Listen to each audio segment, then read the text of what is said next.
Welcome everybody to the UU Church of Fullerton. We're going to open with a hymn.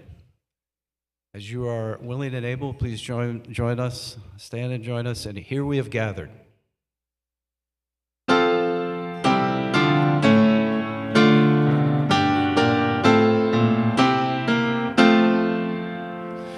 Here we have gathered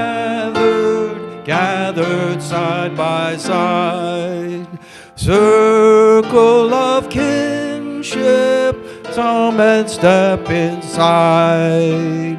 May all who seek here find a kindly word. May all who speak here feel they have been heard.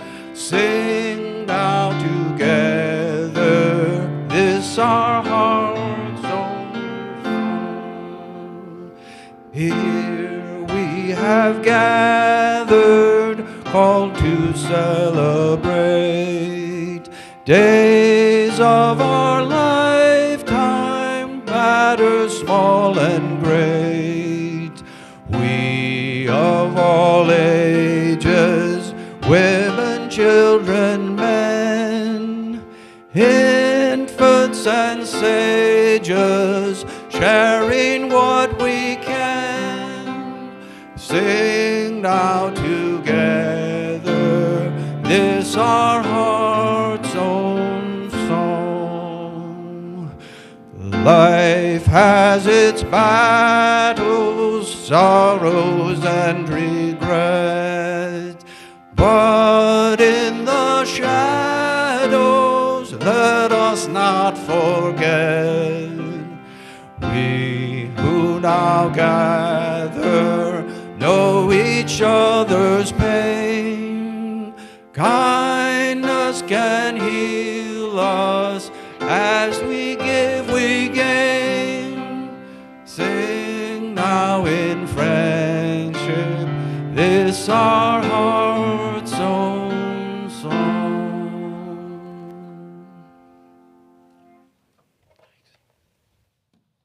Welcome and good morning, and welcome to Unitarian Universalist Congregation in Fullerton, California, an inclusive community dedicated to building a better world. Whoever you are, however you identify, whether you join us in person or online, you are so welcome. And I want to say good morning again because I rushed that. Good morning. Thank you. UUCF acknowledges that this land is situated in the original ancestral homelands of the Hahachimin, Kizh, and Tongva people. May we have the humility and courage to help restore what has been broken and the wisdom to live with a new solidarity with indigenous communities and the earth. I'd like to call your attention to a few brief announcements. Thank you all. Our congregation was at the top of the list for the fundraising for last week's crop walk. Yay! We raised $2,713. Yay! Join Linda Duarte Wolf and others for a delightful Tasty Tuesday meal at the new restaurant, Mast Indian Cuisine in Fullerton. Sign up today and carpooling is encouraged. Next week is our Youth Sunday, and the kiddos are in charge of the service, so we won't want to miss that. Patrick Mannion begins a 5-week mindfulness meditation class next Sunday. Learn skills that you can put to your daily practice. So next week's topic is Intro to Meditation. Pride Fest is coming Saturday, June 6th. We don't have a booth, but we will offer a cooling station and listening ears to support the LGBTQ plus community. So sign up today at uufullerton.org/pride. And Mary's got a sheet right over there. And Mary also has an announcement. So this might be a great, do you want to come up now? Okay. We are pleased, so pleased, to have Reverend Dr. Mandye Yates as our speaker today. Reverend Mandye is a dedicated spiritual and mental health professional, but we know her as senior pastor of First Christian Church in Fullerton. Mandye integrates pastoral care with her passion for trauma healing, emphasizing the importance of mental health within spiritual communities. Outside of professional pursuits, Mandye enjoys reading, playing the piano, and traveling. For more information on these and other church happenings, please see the emailed weekly UUCF announcements. And Mary, you have an announcement regarding our quilt.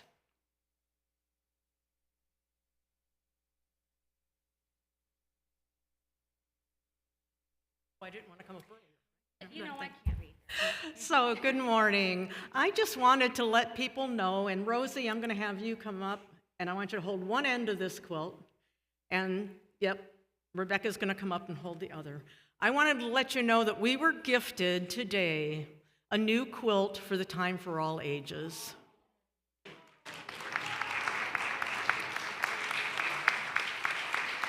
And this is a quilt that was made with loving hands by one of our congregants, Donette Giltonen, who is gifting that to us. And she has a label on it that says, "No single piece of fabric makes a quilt. No single person changes the world. Working together, you can create a beautiful tomorrow. UUCF Youth, our future." Made by Donette Giltonen in May 2026. Thank you, Donette.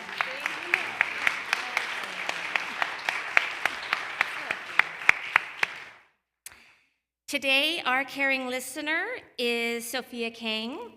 You can speak with Sophia today after service if you have any concerns. She's right there in the back, I believe.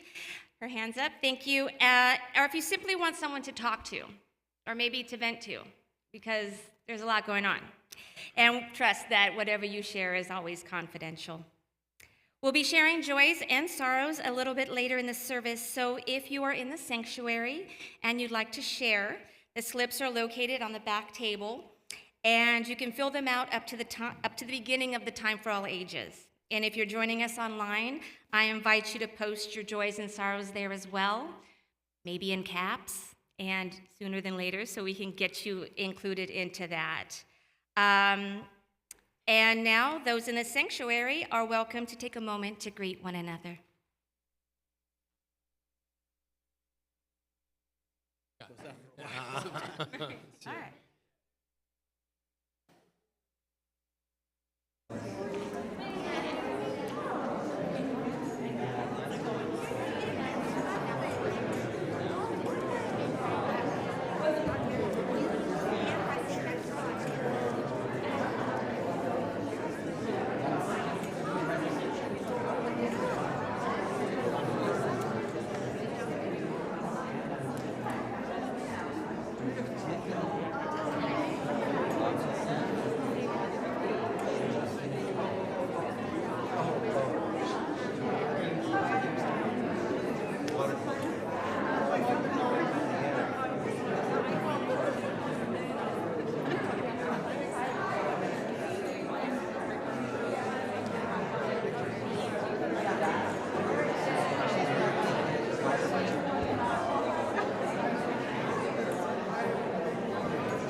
And as you're willing or able, please rise to join us in our hymn of the month, Coming Home. I'll play through once.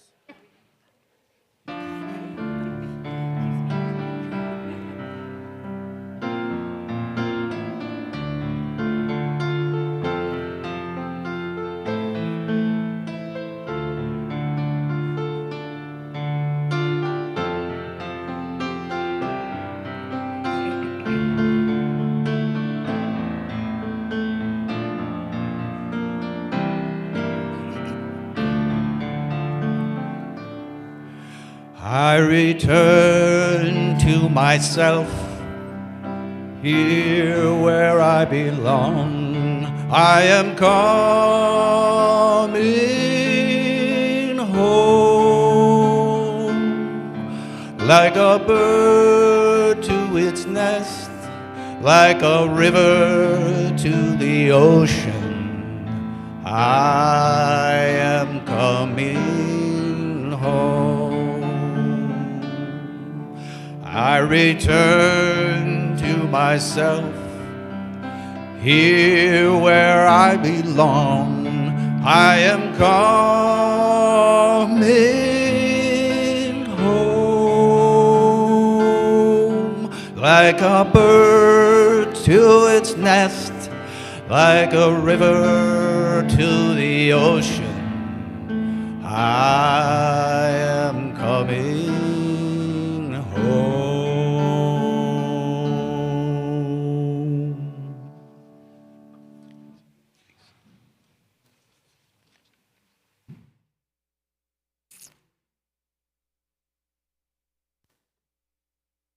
I've invited Reverend Mandye to light our chalice. We gather as a community of spiritual seekers, always ready to awaken each other's curiosity in this beautiful, challenging, and complex world. May we enter our worship today with open minds, warm hearts, and spirits entranced with possibility of healing, of hope, of transformation, of justice. Come, let us worship. Please join me in saying the Unitarian affirmation. This flame affirms the light of truth, the warmth of community, and the fire of commitment. Love is the doctrine that we share. The quest for truth is our sacrament, and service is our prayer. To dwell together in peace, to seek knowledge in freedom, to serve human need. Thus do we covenant with one another. It is our custom to provide donations of non-perishable food and personal care items for Pathways of Hope, a local food bank. Please check the dates on your items because we are not able to donate anything that has passed the expiration date. As the children come forward, they are asked to collect donations placed at the end of the rows. And now, the children are invited to come forward for a time for all ages.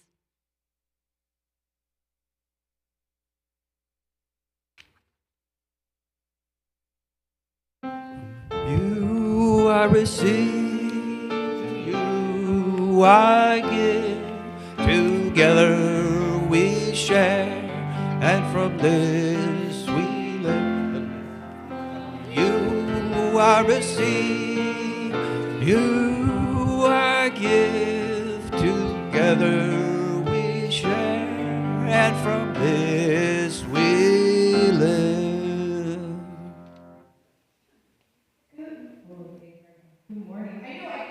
To step on this beautiful quilt. Good morning. My name is Megan Watson. I'm the teen coordinator here at UCF. This is Joy Ellis, our elementary teacher, and we have a story for you today that Miss Joy has some amazing props for, and I'm going to hold the microphone as she starts us off in the story of the two seeds.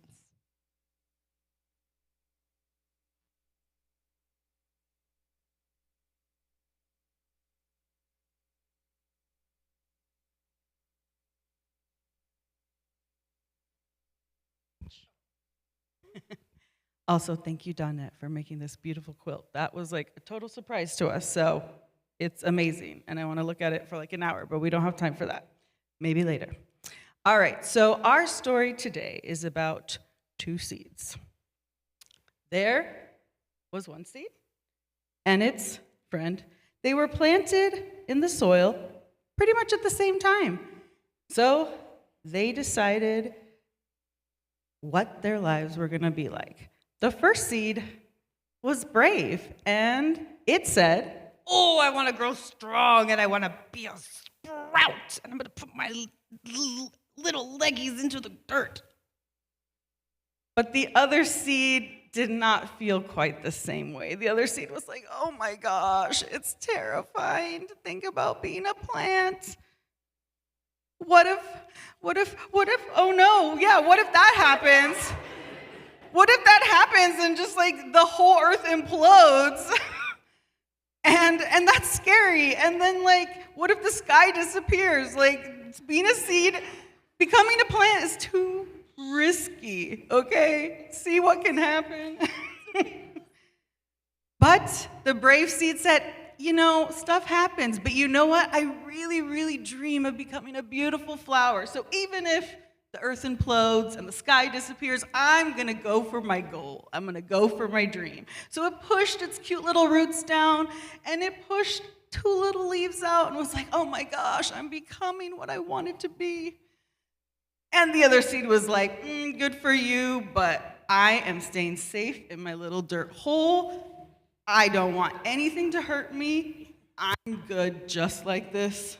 However, you know, life finds a way to give us surprises. And a hungry bird came by, caw, or whatever, and was like, "Oh my gosh, look at this tasty seed. I've been craving this specific seed," and plucked it out of the soil and ate it for breakfast. Rude. And so, yeah, the other seed was like, you know, he was scared of growing and becoming what he could be, but then disaster happened anyways, and living in fear is just no life at all. And he mourned for his friend. But then, after time, the brave seed grew into a beautiful, beautiful flower and brought beauty and life and joy to the rest of the ecosystem around it, and proved that living a life full of courage and going for your dreams is worth it after all. So today, we are going to be the bravest little seeds that we can be and practice for our Youth Sunday next week, where we know you will be so kind and so generous and flexible with us as we practice being brave seeds and brave sprouts as an RE unit. And yeah, so just remember, a little courage goes a long way. So have a great Sunday.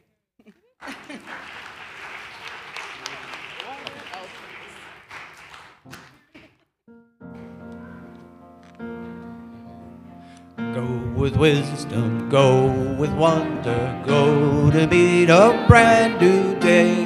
Learn to see the light within you as we send you on your way. Go with wisdom, go with wonder, go to meet a brand new day. Learn to see the light within you as we send you on your way.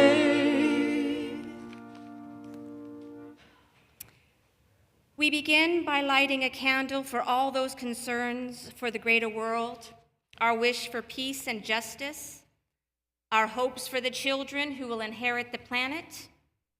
May this candle represent all these wishes and calls to action that are more than we can articulate in this space.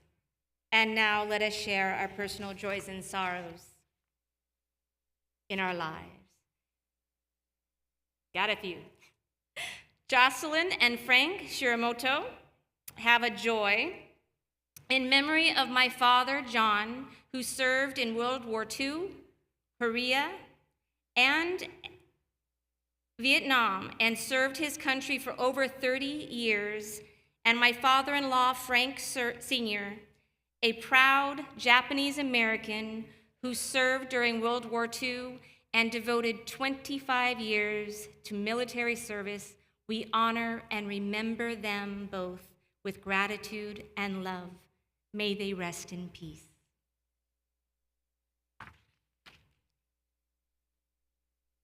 Jocelyn and Frank have a joy. Frank and I are totally amazed, yet full of gratitude and love as we celebrate our 37th wedding anniversary this coming Wednesday, May 27th.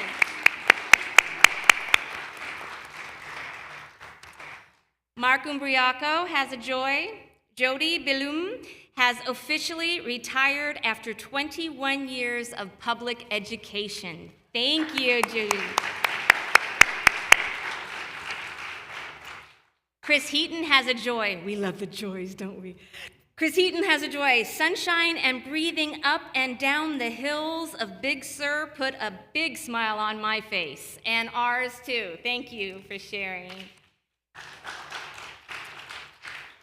Connor Atwood also has a joy for my cousin's recent graduation from San Francisco State University with a degree in labor history. Congratulations. Amy Neeram also has a joy. We had a wonderful time at the Angels game last night with the UUCF group. Thank you, Bruce and Debbie, for offering the tickets in the service auction. That sounds like it was a lot of fun. I'm going to move to these so I can end on some high notes. Because, yeah, I get to do that. All right. Fred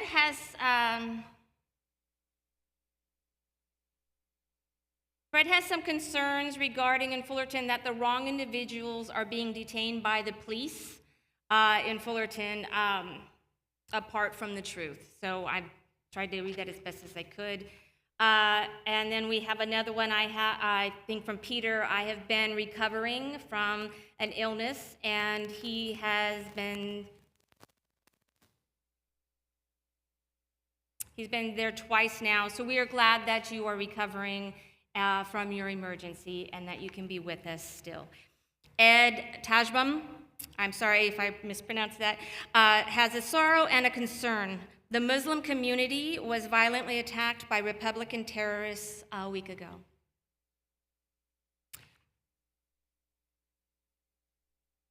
Natalie Cruz has a concern. My thoughts go out to everyone impacted by the chemical leak in Garden Grove.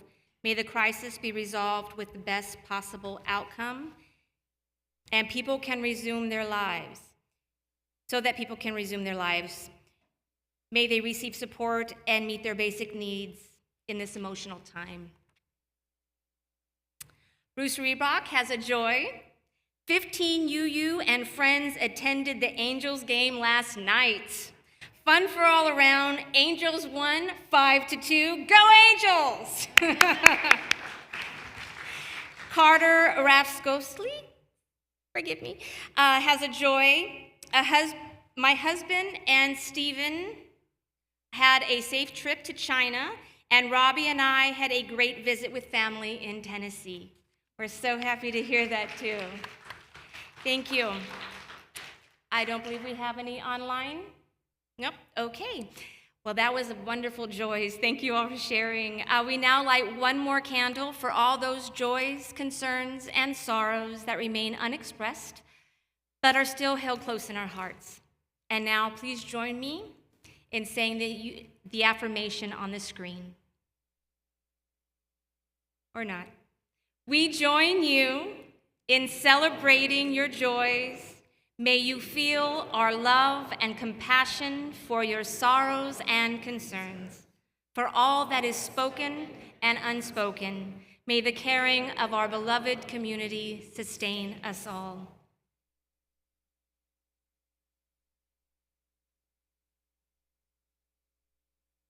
And now please join me and rise as you're willing and able, for there's a river flowing in my soul.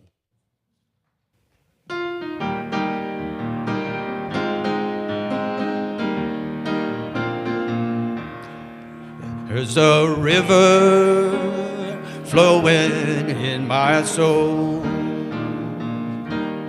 There's a river flowing in my soul, and it's telling me that I'm somebody. There's a river flowing in my soul. There's a river flowing in my heart. There's a river flowing in my heart,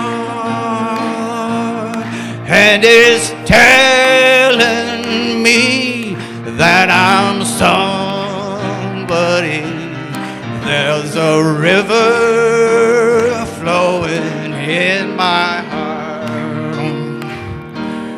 There's a river flowing in my mind.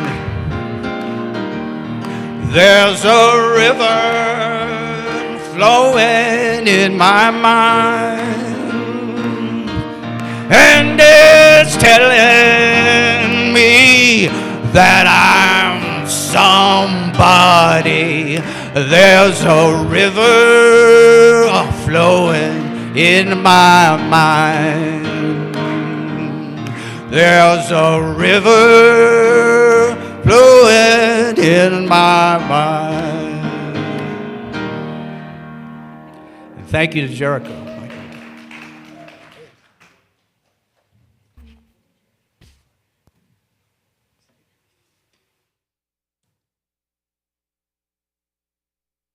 Close your eyes if that feels comfortable. Take a slow breath in and let it go gently. Oh. Again, breathing in and breathing out. Notice the places inside yourself you usually keep hidden, the tender corners, the memories, fears, or imperfections you believe make you less worthy of love. No need to fix them now. Just notice them. Shame often lives in silence, in secrecy, in judgment. It grows quietly in the dark spaces where we feel we must hide.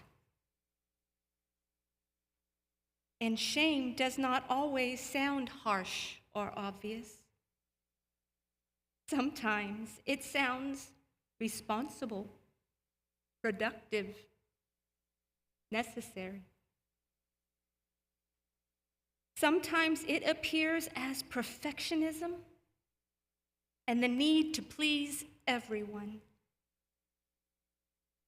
as anger that arises too quickly, as pulling away from others, as the constant effort to earn belonging instead of simply receiving it.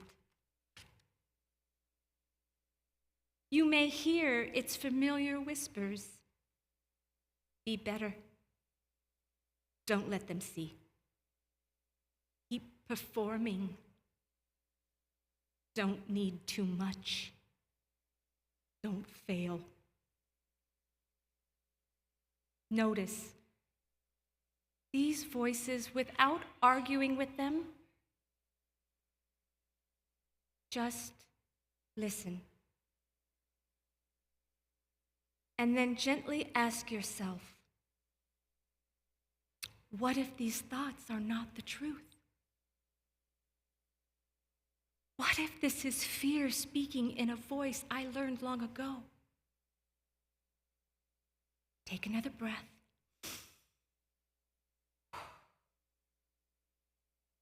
Imagine your inner world as a courtroom. See the version of you standing trial. Every mistake replayed. Every awkward moment preserved as evidence. Every vulnerability examined and criticized. Now imagine something different. Imagine stepping down from the witness stand. Feel your feet touching the ground. Notice the relief of no longer needing to prosecute yourself. You do not have to build your identity from your worst moments. You do not have to prove your worth through constant performance. And now, picture someone sitting beside you. Someone safe. Someone compassionate. Imagine yourself saying quietly, "I'm struggling. I'm afraid. I don't always feel like enough." And instead of judgment, imagine hearing, "Me too." Let those words settle in your body. Me too. This is how shame begins to loosen, not through perfection, not through becoming untouchable, but through connection, through being seen and not abandoned. Now take a slow breath in, and as you exhale, release the belief that you must become flawless to deserve love. You were never required to earn your humanity. You are already worthy of care, of rest, of belonging. Not when you finally perfect yourself, not once you stop struggling, now, just as you are, perfectly as you are right now. Let us take a moment of silence.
Feels like this podium gets taller each time I come here.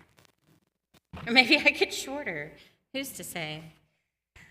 Our Second reading this morning is from the Hebrew Bible, the first book of the Hebrew Bible, Genesis, chapter 9, verses 15 through 28. A familiar character, but maybe not such a familiar part of a story. I will remember my covenant between me and you and every living creature among all flesh, so that the waters shall never again become a flood to destroy all flesh. When the bow is in the clouds, I will see it and remember the everlasting covenant between God and all living creatures, all flesh that is on earth. That, God said to Noah, shall be a sign of the covenant that I have established between me and all flesh that is on the earth.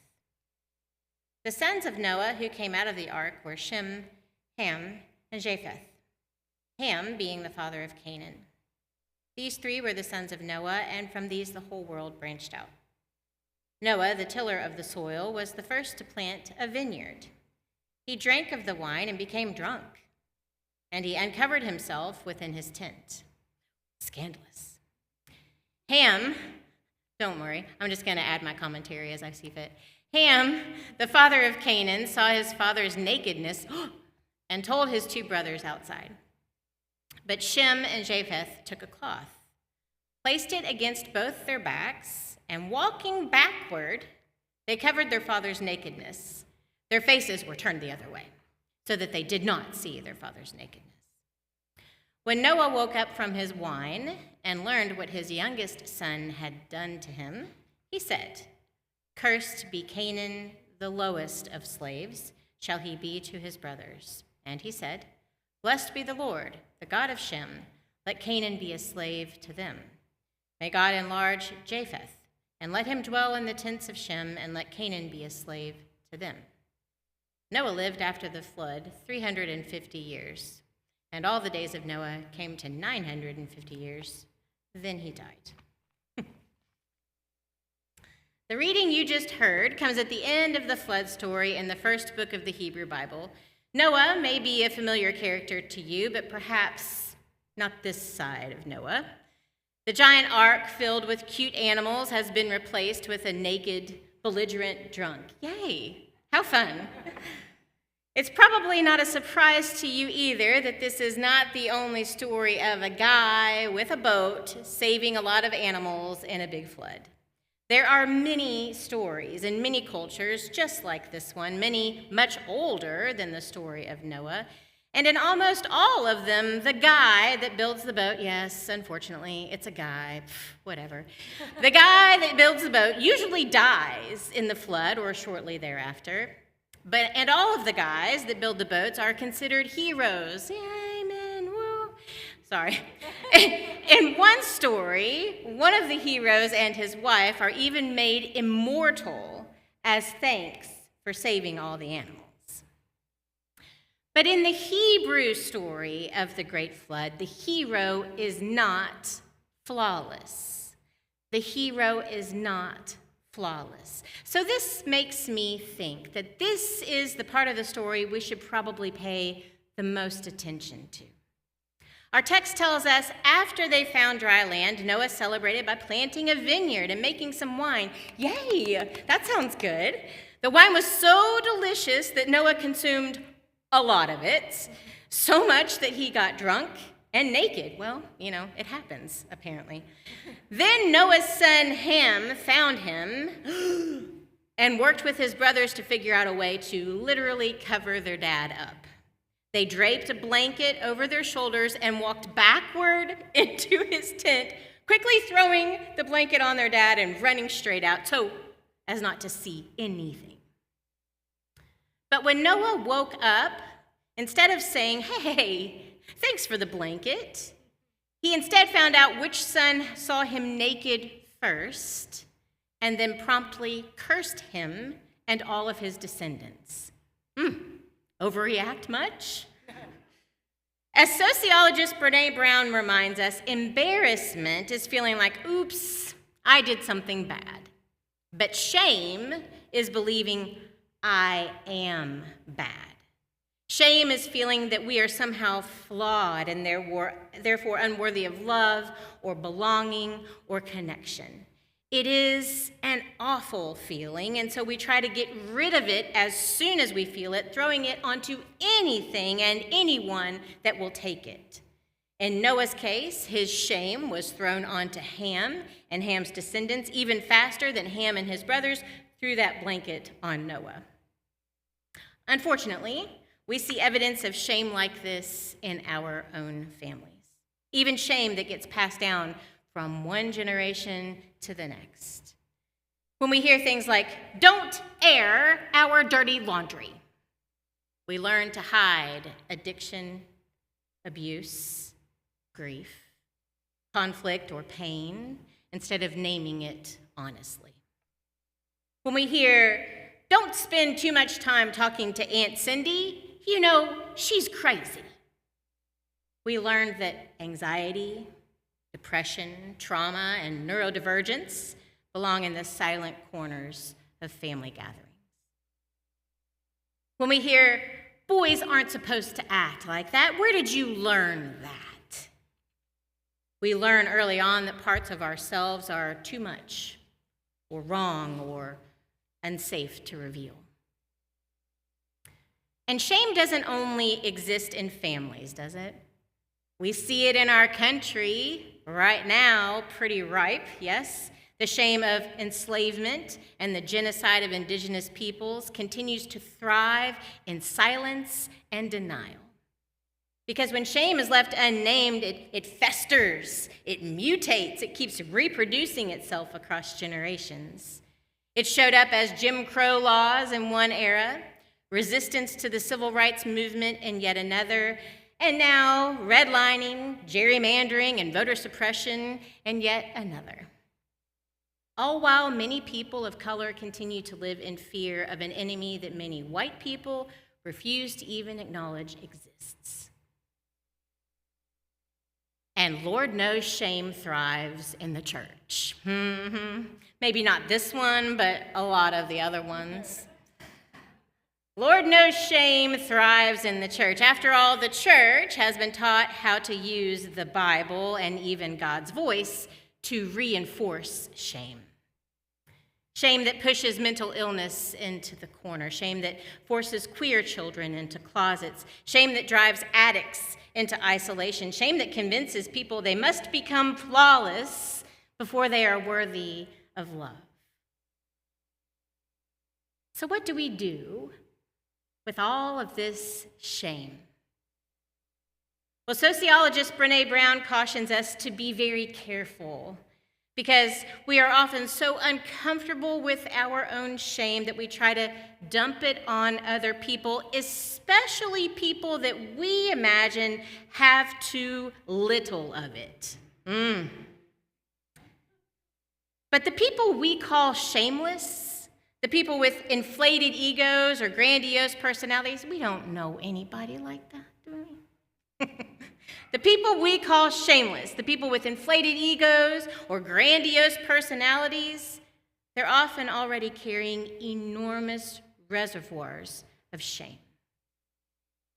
Which means shame cannot be dismantled through punishment, humiliation, or silence. Shame is instead dismantled through honesty, through empathy, through bringing what has been hidden into the light. That sounds terribly daunting, amen? And yet every one of us probably knows the holy relief of being fully honest with someone and discovering that they did not leave us. Being fully honest with someone and discovering they did not leave us. Which brings us back to Noah. Why do you think this story was preserved for thousands of years? Why would our Jewish spiritual ancestors carefully copy and recopy a story about Noah getting drunk and cursing his son?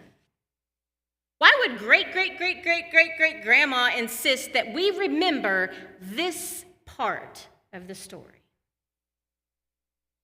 I like to think that great-great-great-great-grandma expects us to interact with these stories as conversation starters rather than conversation enders. What if Noah had gone back to Ham and said, you know what? I was afraid. I was humiliated. I hurt you because I could not bear my own shame. It wouldn't undo the harm he had done to Ham, but it might make repair possible and allow for the shame to be exposed to the light of empathy. The trauma of the flood ends with the symbol of the rainbow, a promise of love and care for all future generations. The rainbow does not erase the trauma of the flood. It is the sign that even after devastation, divine love still binds us all together. So then when we experience shame, when we realize what we've done or what has been done to us, we don't need to hide.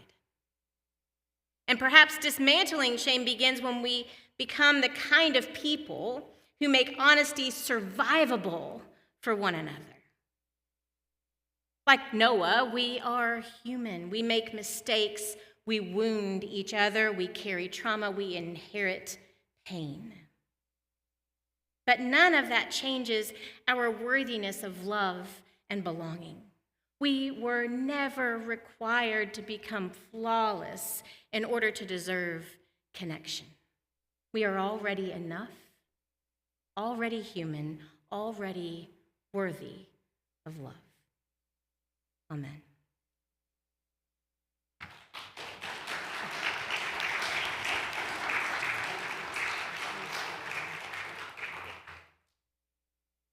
At UUCF, we embrace the possibility of a world filled with peace, acceptance, justice, love, and joy. By our financial commitment, we help this congregation make those possibilities real in a challenging world. A basket is being brought around the sanctuary, and there are payment options on the screens. Whatever you are able to give is received with gratitude. We thank you for your commitment and your generosity.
As we prepare to go from this space, we go knowing that we are deeply connected to each other, that we are already worthy of love and belonging, and we give thanks for chosen families like this one, where shame can be exposed and we can be loved into community together.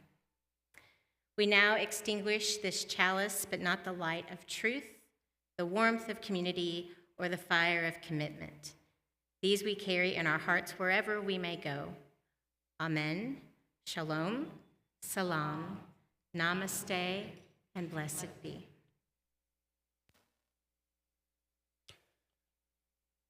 And clearly there's a river running through this service, and we're going to pick up that river at number 100. I've got peace like a river.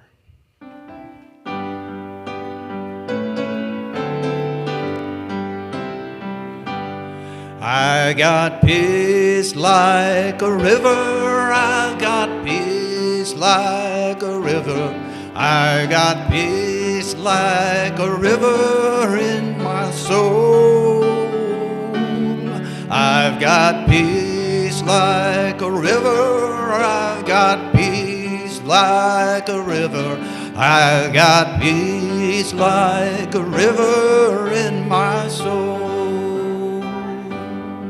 I've got joy like a fountain. I've got joy like a fountain. I've got joy like a fountain in my soul. I've got joy like a fountain. I've got joy like a fountain. I've got joy like a fountain in my soul. In my soul. I've got love like an ocean. I've got love like an ocean. I've got love like an ocean in my soul. I've got love like an ocean. I've got love like an ocean. I've got love like an ocean in my soul.